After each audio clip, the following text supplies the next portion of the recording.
ngiti, puso ko'y umaawit.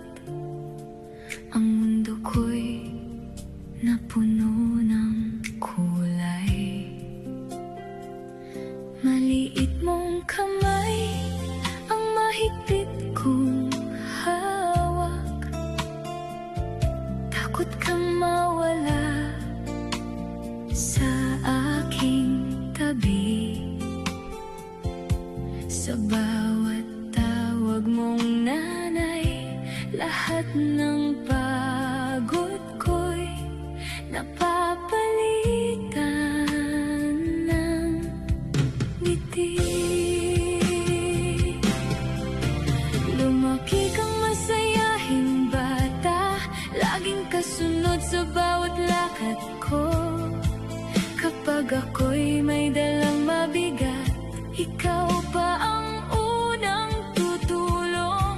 Nang maging binata ka, hindi ka nagbago.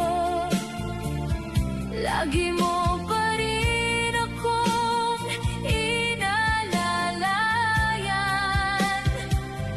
Kahit simpleng kwentuhan sa ating bakuran, sapat na para mapasaya ang aking araw.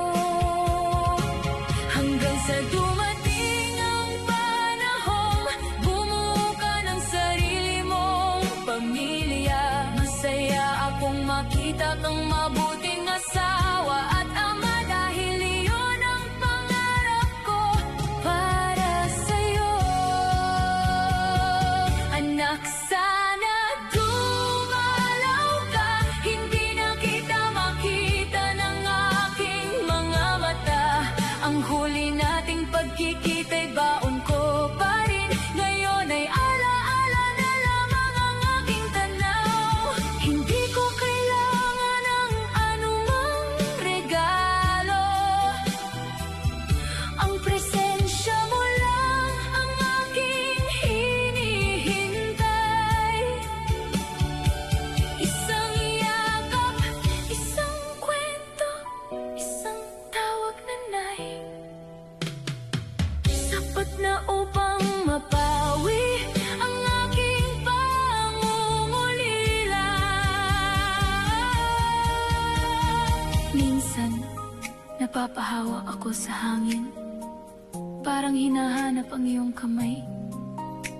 Hindi na ako nakakakita, anak, pero ikaw ang pinakamalinaw sa aking alaala. Kung marinig ko lang muli ang iyong tinig, para bang bumabalik ang lahat. Ang batang dating laging nasa tabi ko, na ngayon ay matagal ko nang hindi mayakap.